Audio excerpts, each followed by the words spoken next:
จะ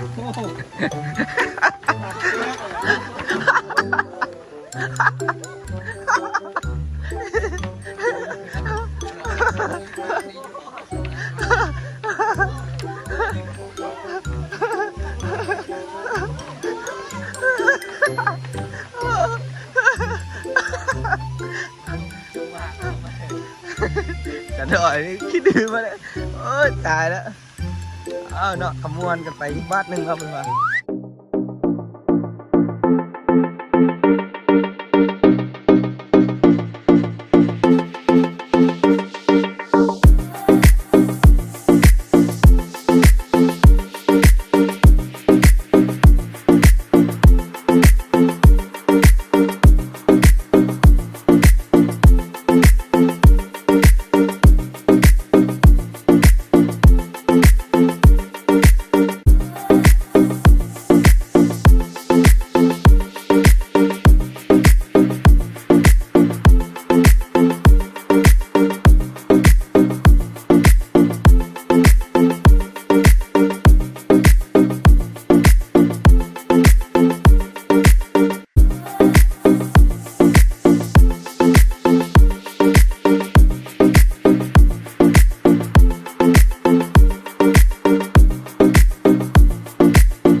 แซ่บป่ะแซ่บของมูยอกมูจาง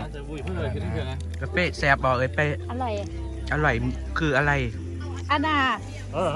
อันแซ่บเลยกูคุยกันเป็นปิงกับเลยเนาะ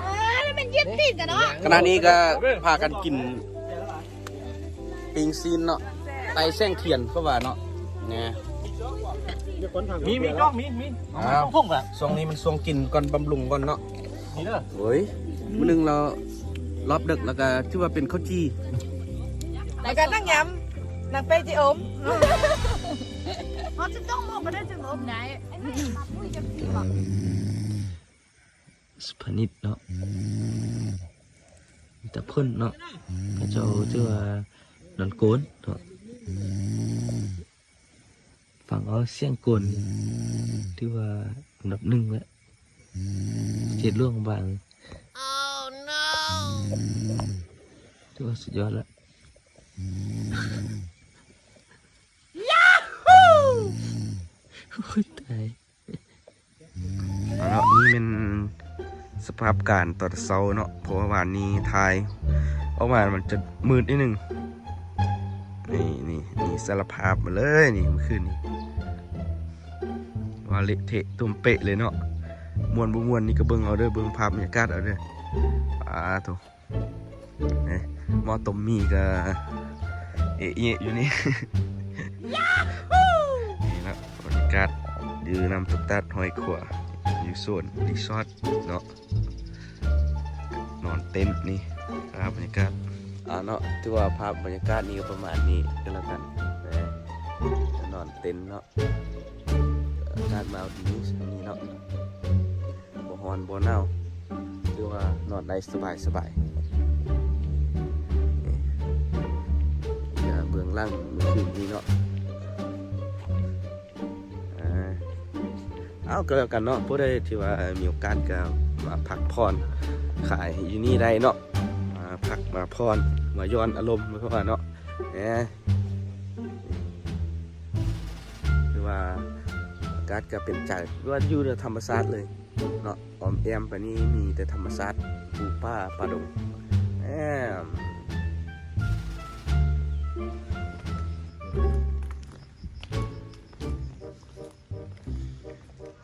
สระว่ายน้ำเนาะ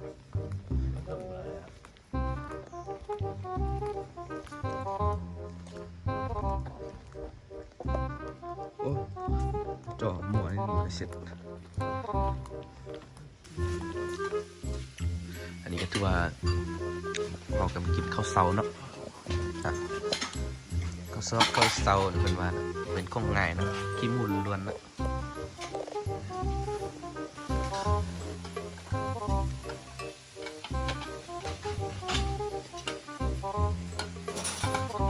เฮ้เป้อิมบูวีพ่มเด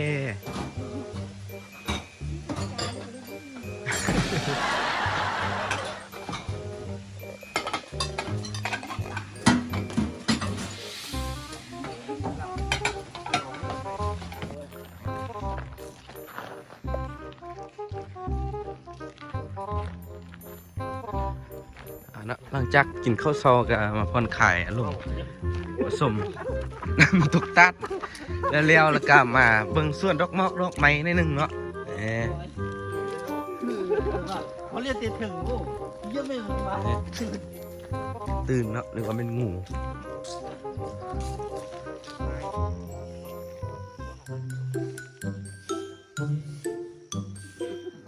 เขานี่ก็มาแต่เช้าเลยเนาะหรือว่าทางอยู่ส่วนดอกไม้ก็เจ้ากำลังอนามัยนี่กำลังพากันมาเก็บภาพอยู่นี่นิดนึง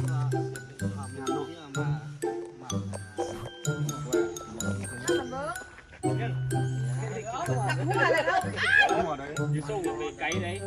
เชื่อมปากตับเหรอ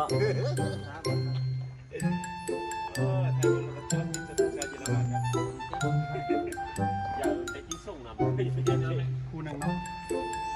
ไอ้เนี่ยโอ้โห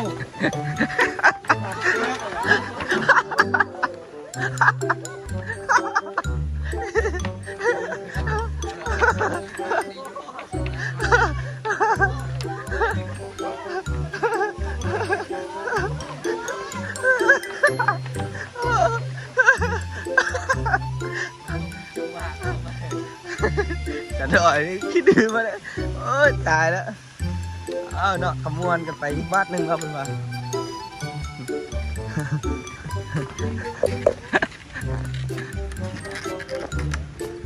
อันนี้ถือว่าเป็นสภาพการเนาะ before and after เพื่อนว่าเนาะเมื่อวานนี้กับมื้อนี้ถือว่าแตกต่างกันปันฟ้ากับดิน